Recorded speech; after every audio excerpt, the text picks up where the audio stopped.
Hey guys, welcome back to Maisie's Kitchen. Today we'll be making some homemade Bolognese sauce, Maysie style. A lot of the ingredients that we're going to use today come from my garden that were frozen from last season. So we're going to go ahead and jump right in. First off, I want to start by saying thanks for tuning in. Remember to follow, like, share, and subscribe. That's always helpful. But just to jump right in, I've already prepared this garlic. I want to get this roasted in the oven right away. So I'm just going to add a little bit of olive oil to this. Just like that. My oven is already set at 400 degrees. I'm just going to go ahead and get this in the oven and get that out the way. Then we want to go ahead and start just layering in our veggies.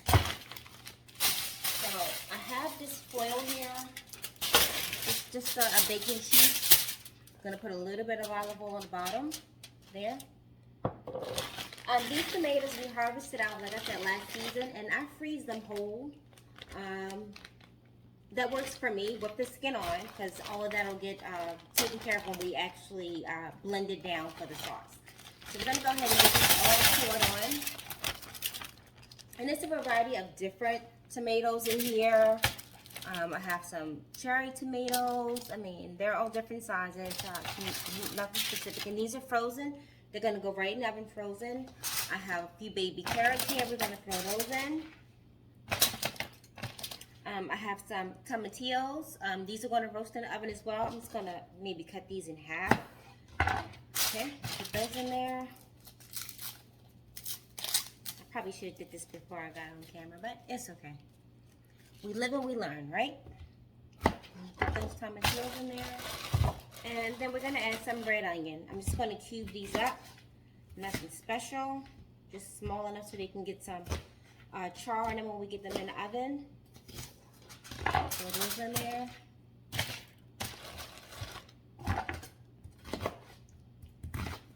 Okay.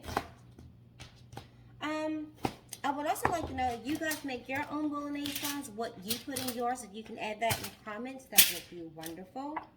I also peeled a few pieces of garlic. We're going to go ahead and get those added in. The garlic that we put in the oven, that's going to be for our garlic bread. We're going to make some rosemary garlic bread to go with this sauce as well. So I'm going to hold on to these last two, put them back in the jar, and just put those to the side. I think I want just a little bit more onion here. Okay, put that in there. And then I have these peppers that are also left over. Nothing specific. If you want to do green peppers and yellow peppers, you use what works best for you. I'm using the vegetables that I have on here from the garden, so I'm just going to chop these up a little, rough chop these up. Just a little, get those added on. Nothing major. These are pretty small, so I'm probably going to use maybe about 7. I'm a family of 5, so I have to make a little bit more than normal. And then whatever is left over, I'll jar it and we'll use it for next time. So I'm going to go ahead and get those chopped up. I think I got some red ones in here. I want to throw those in there as well.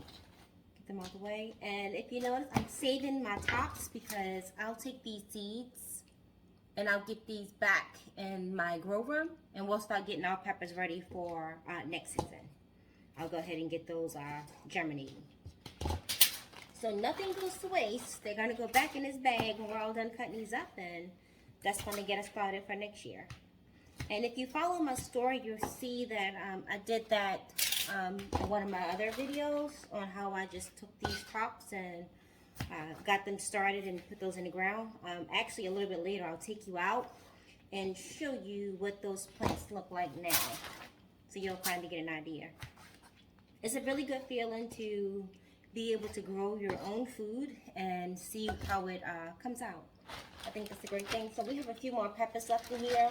I'm just going to add these back into the bag and get these back in the fridge until I'm ready to see them. So I'll put those to the side. Okay.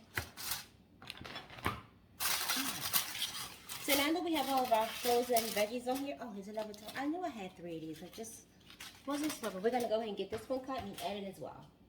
There we go. Boom. Okay. Now we just want to give this a little bit more flavor. We're going to add about 3 tablespoons of olive oil. We put some on the bottom, which is about a half. I'm going to add this other half to the top. I also like to add a little bit of sunflower oil, just a little. Okay, and just a little bit of pepper, just to get this kind of going. I said a little bit, but that's a nice little amount. Again, we're going to season this once we throw this into the Instapot so that we can get it carried down. But I want to add a little bit of seasoning here, and we're going to use a little bit of my put that on everything. There we go. And we're going to take a minute. We're going to run out to the garden outside and grab some basil and some rosemary. So we'll be right back.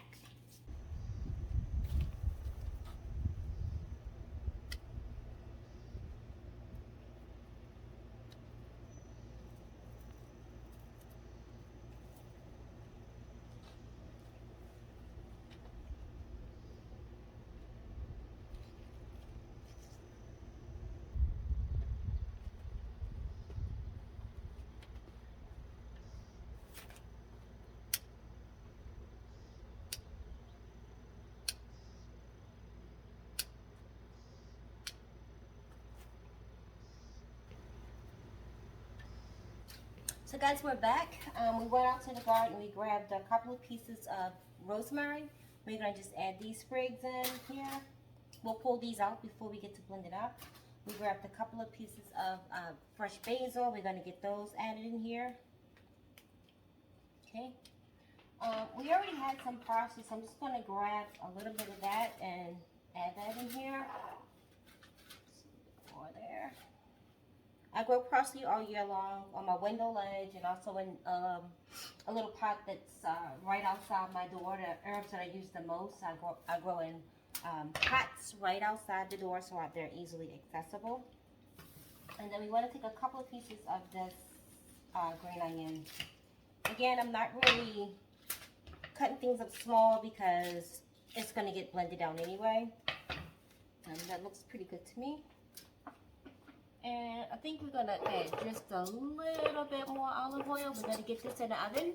My oven is already set at 400. I'm going to let it probably roast for maybe 30-35 minutes until these tomatoes are bursting open. And then we're going to go in under the broiler. So I'm going to go ahead and just close this up a little bit. Just a little bit. And get this in the oven. So we'll be back in about 30 minutes to take a look at these veggies, and then we'll put them under the broiler. Okay guys, while the veggies are still roasting in the oven for our sauce, we're going to go ahead and get started on our ground turkey for the sauce that we're going to add to it. So in this pan, we're going to just add some peppers and onions.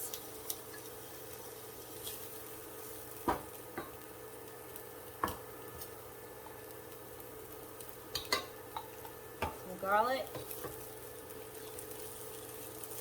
and I use a little bit of sunflower oil in this pan to try to help keep this going.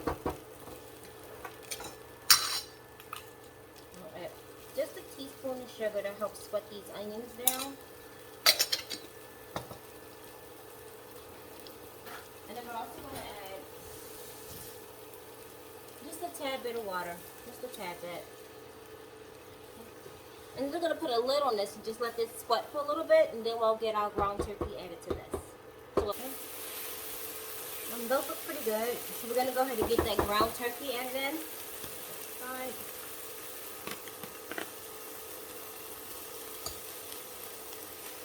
This is 3 pounds. This is going to give us some leftovers. We're going to put a top on this and let this cook down a little bit, and then we're going to add some seasoning to it.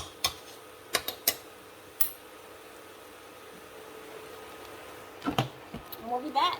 Okay, we added some of that, put that on everything in here, and a little bit more garlic and pepper. I like to use a spatula because I like my ground turkey in small pieces, so this allows me to get it mixed well. and break it up into those bite-sized pieces that I like. So I'm going to go ahead and work on this a little bit, and then we'll check back in. Okay. So been chopping on this meat for a little bit now. So you see the little bits, that's the size that I like to add to my sauce. It makes it just a better bite, a better eat. And now I'm going to take this lid off and let it continue to cook out some of this moisture, so that when we add our sauce, it's a nice thick hearty sauce to put over top of those whole wheat noodles that we'll be using. So this is going to take a little bit to cook down. I'm going to continue to work on this, and as you can see, the liquid has really kind of cooked out of this. We're going to add a little bit of this smoked paprika.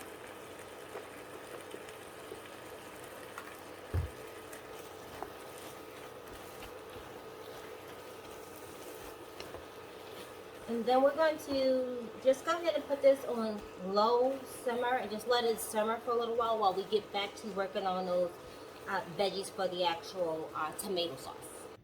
Alright, we just took those veggies out of the oven. I want to go ahead and pull out these rosemary sprigs before we put them back in under the broiler on high. Get those out the way. Everything is cooked down, nice and soft.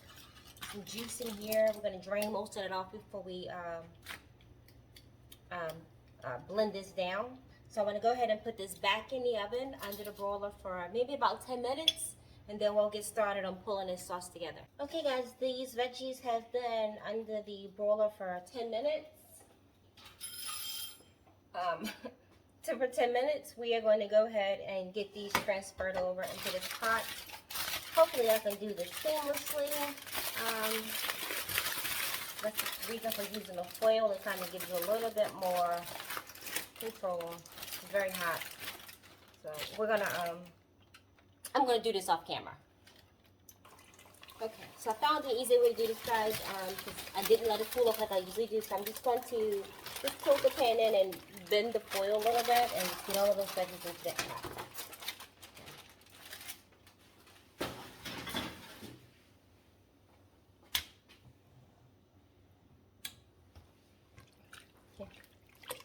And I'm going to try to bring you in closer so you can get a better look at what I'm doing here. So let me make some adjustments. Alright guys, we got everything in a pot. I'm going to go ahead and start getting these veggies blended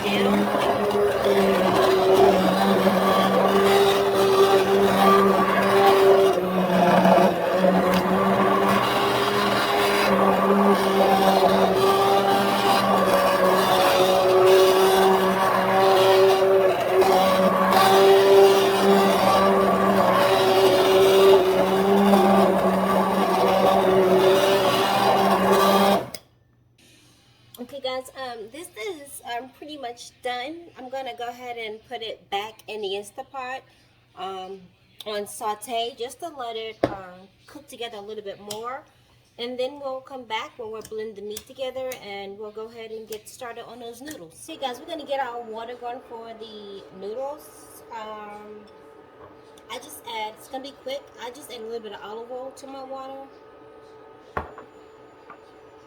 And a little bit of onion powder. You want to season your water because whatever your water tastes like is what your pasta is going to taste like. Okay. Add a little bit of black pepper. Maybe a lot of bit of black pepper. Okay. I'm going to throw in a couple of chunks of onion. A little piece of green onion. A little bit of parsley. And then that garlic that we roasted earlier, we want to put just 2 cloves of that in there.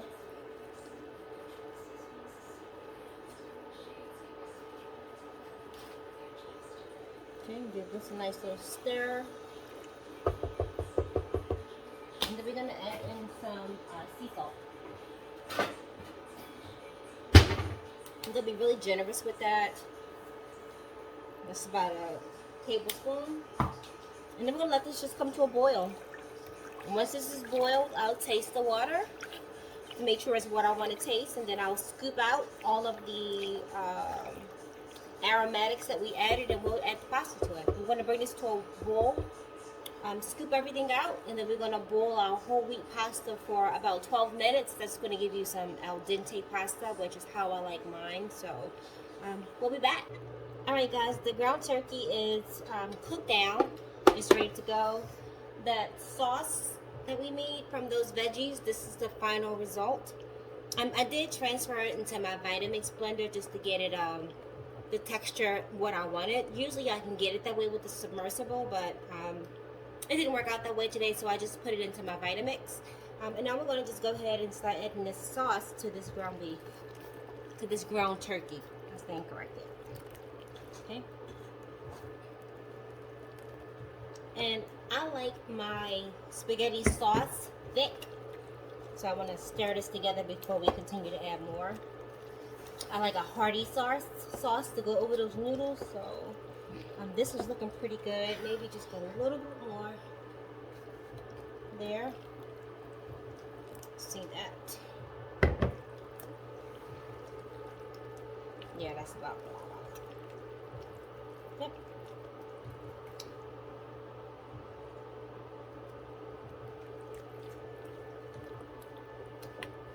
Looks pretty good. Just mix well together. You can add like more black pepper to it or whatever you like to add to spaghetti with some crushed red pepper. You can make your sauce a little bit spicier. If you like it a little bit more garlickier, you can add a little bit more garlic. But this is the way that I make it for me and my family, and we enjoy it. And this portion of meat will probably be 2 portions for my family of 5. So if we all eat 1 portion today with a salad and some garlic bread, then we'll have the same portion. Maybe not tomorrow, but maybe the following day. But it's more than enough for that. So this is pretty much done. I'm going to take this off this heat and get this plated up for you guys, and we'll be right back.